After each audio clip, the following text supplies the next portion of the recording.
Good morning. Praise the Lord. கர்த்தர் நல்லவர், அவர் கிருபை என்றும் உள்ளது. அருமை ஆண்டவராகிய இயேசு கிறிஸ்துவின் நாமத்தில் உங்கள் யாவரையும் உங்கள் அன்பு சகோதரன் கார்டினல் மோசஸ் அன்போடு வாழ்த்தி ஆசீர்வதிக்கிறேன். இந்நாளில் கர்த்தர் கிருபையாய் உங்களை நடத்துவாராக. ஆமென், ஆமென், ஆமென்.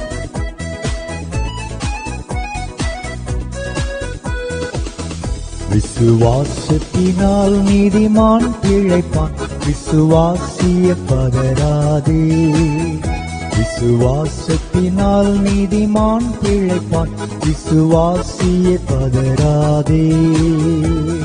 கலங்காதே திகையாதே விசுவாசியே, கல்வாரி நாயகன் கைவிடாரே. கலங்காதே திகையாதே விசுவாசியே, கல்வாரி நாயகன் கைவிடாரே. விசுவாசத்தினால் நீதிமான் பிழைப்பான், விசுவாசிய பதராதே. கொடும் வறுமையில் உழன்றாலும், கடும் பசியினில் வாடினாலும், கொடும் வறுமையில் உழன்றாலும், கடும் பசியினில் வாடினாலும், அன்று எலியாவை போஷித்தவர் இன்று உன் பசியாற்றிடாரோ. அன்று எலியாவை போஷித்தவர் இன்று உன் பசியாற்றிடாரோ.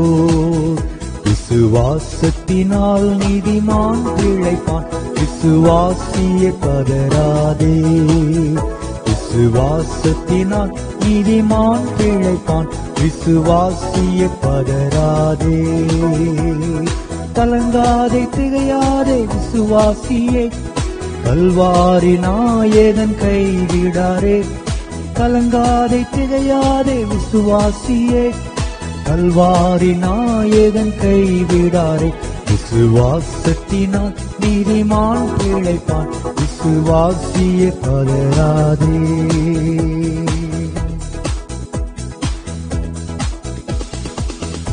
என் அன்பு தேவனுடைய பிள்ளைகளே, விசுவாசத்தினால் நீதிமான் பிழைப்பான், விசுவாசிக்கிறவன் பலரான். விசுவாசிக்கிறவனுக்கு எல்லாம் கூடும் என்று வேதம் நமக்கு சொல்லுகிறது அல்லவா? ஒருவேளை இன்றைக்கு நீங்கள் பல காரியத்தினாலே கலங்கி போயிருக்கலாம். பண கஷ்டத்தினாலே, வறுமையினாலே, தரித்திரத்தினாலே, கடன் பிரச்சனையினாலே, இந்த மாதம் வட்டி கூட கட்ட முடியலையே, இந்த மாதம் இஎம்ஐ நான் கட்டவில்லையே, கடன்காரன் என்ன சொல்லுவானோ தெரியவில்லையே என்றெல்லாம் நீங்கள் பயந்து போயிருக்கலாம். அல்லது அநேக செலவுகள் இருக்கிறது, வீட்டை கட்ட ஆரம்பித்து விட்டோம், ஐயோ கையிலே காசு இல்லையே, அவசரப்பட்டு விட்டோமோ என்று பயந்து கொண்டிருக்கலாம். திருமணத்தை ஒழுங்கு செய்து விட்டோம், கையில் போதுமான பணம் இல்லையே, அவசரப்பட்டு விட்டோமோ என்று நீங்கள் யோசிக்கலாம். இப்படி பல காரியத்தை குறித்து கையிலே குறைவோடு கூட இருந்து நீங்கள் இன்றைக்கு கண்ணீரோடு இருப்பீர்கள். ஆனால் உங்களை பார்த்துதான் என் ஆண்டவர் சொல்லுகிறார், பயப்படாதே விசுவாசியே, தைரியமாயிரு, உன்னோடு கூட இருக்கிறவர் நான் பெரியவர். எலியாவை காகங்களை கொண்டு போஷித்தவர் உன்னை போஷிக்க மாட்டேனா, உன் தேவைகளை நான் சந்திக்க மாட்டேனா என்று கர்த்தர் இந்த காலை வேளையிலே உங்களை பார்த்து கேட்கிறார்.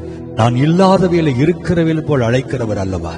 எல்லாவற்றையும் எல்லாவற்றாலும் நிரப்புகிற தேவன் அல்லவா?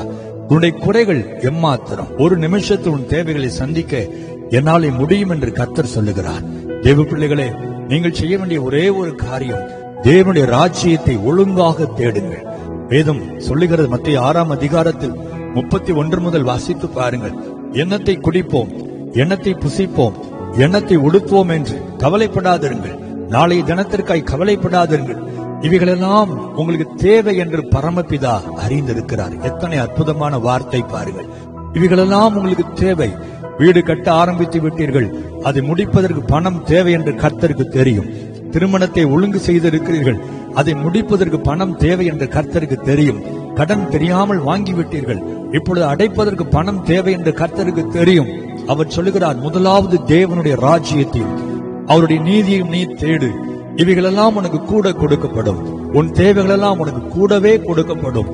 மீதியான துணிக்கைகள் எடுக்கும்படி நான் உன்னை ஆசீர்வதிப்பேன் என்று கர்த்தர் பேசுகிறார். அல்லேலூயா. அன்றைக்கு வனாந்தரத்தில் சாப்பிடுவதற்கு ஒன்றுமே இல்லை, 5 அப்பம் 2 மீன்களைத்தான் கொடுத்தார்கள். அமர்ந்திருந்தது ஆயிரக்கணக்கான ஜனங்கள். ஆனால் ஆண்டவர் கரமதலை பட்ட பொழுது என் ஆண்டவர் அதை பல்லாயிரம் ஜனங்கள் சாப்பிட்டு மீதி 12 கூடைகள் எடுக்கும்படி கர்த்தர் செய்தாரே. அவர் இன்றைக்கும் உயிரோடு தானே இருக்கிறார், உங்களோடு தானே இருக்கிறார்.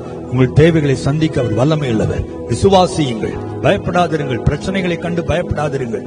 தேவைகளை சந்திக்கிற கர்த்தருடைய முகத்தை பார்த்து தைரியமாயிருங்கள். நீங்கள் செய்ய வேண்டிய காரியம், ஒழுங்காக அதிகாலையில் ஆண்டவரை நோக்கி பார்த்து ஜெபியுங்கள். வேதத்தை ஒழுங்காய் வாசியுங்கள். சபைக்கு ஒழுங்காய் செல்லுங்கள். தேவனுக்கு கொடுக்க வேண்டிய காணிக்கைகளை ஒழுங்காய் கொடுத்து ஆண்டவரை கனப்படுத்துங்கள். உங்கள் குறைவுகள் நடுவிலும் உங்களால் முடிந்த அளவு ஊழியங்களை தாங்குங்கள். இதை காண்கிற ஆண்டவர் உங்கள் குறைகளை நிறைவாக்கி உங்களை மகிழ பண்ணுகிறவராய் இருக்கிறார். அல்லேலூயா. நல்ல ஆண்டவரே, இந்த காலை வேளைக்காக உம்மை துதிக்கிறோம். உடைய பிள்ளைகள் யாரெல்லாம் குறைவுகளோடு கையில் ஒன்றும் இல்லையே என்று பயத்தோடு எழும்பினார்களோ, இன்றைக்கு பிள்ளைகளை திடப்படுத்தினதற்காய் ஸ்தோத்திரம். நீர் குறைகளை நிறைவாய் மாற்றுகிற தேவனாய் இருப்பதற்காய் ஸ்தோத்திரம். இல்லாதவைகளை இருக்கிறவைகளை போல் அழைத்து கொடுக்கிற தேவனாய் இருப்பதற்காய் ஸ்தோத்திரம். கற்பாறையிலிருந்து நீரூற்றை புறப்பட பண்ணுகிறவரை நாங்களுமே துதிக்கிறோம், ஸ்தோத்திரிக்கிறோம். ஆண்டவரே, ஒன்றும் இல்லாமல் இருந்து சகலவற்றையும் சிருஷ்டித்தவரை நாங்களுமே துதிக்கிறோம். அன்பு பிள்ளைகள் யாரெல்லாம் என்னென்ன தேவைகளோடு இருக்கிறார்களோ, இன்றைக்கு அந்த தேவைகள் சந்திக்கப்படுவதாக. எலியாவின் தேவன் எலியாவின் தாகங்களை கொண்டு போஷித்ததை போல உடைய பிள்ளைகளுக்கு இன்று ஒரு அற்புதம் செய்து கிழக்கிலும் மேற்கிலும் வடக்கிலும் தெற்கிலும் இருந்து ஒத்தாசை வரும்படி தேவன் செய்வீராக. உடைய நாமத்தை மகிமைப்படுத்தும் மீதியான துணிக்கைகள் எடுக்கும்படி அற்புதங்களை செய்வீராக. உடைய பிள்ளைகள் உமக்கு முதலிடத்தை கொடுத்து தேவராஜ்யத்தை முதலாவது தேட உதவி செய்யும். நன்மையினாலும் கிருபையினாலும் நிரப்பி பிள்ளைகளை கனப்படுத்தும். நீர் அப்படி செய்வதற்காக உமக்கு நன்றி. இயேசுவின் நாமத்தில் பிதாவே, ஆமென், ஆமென், ஆமென்.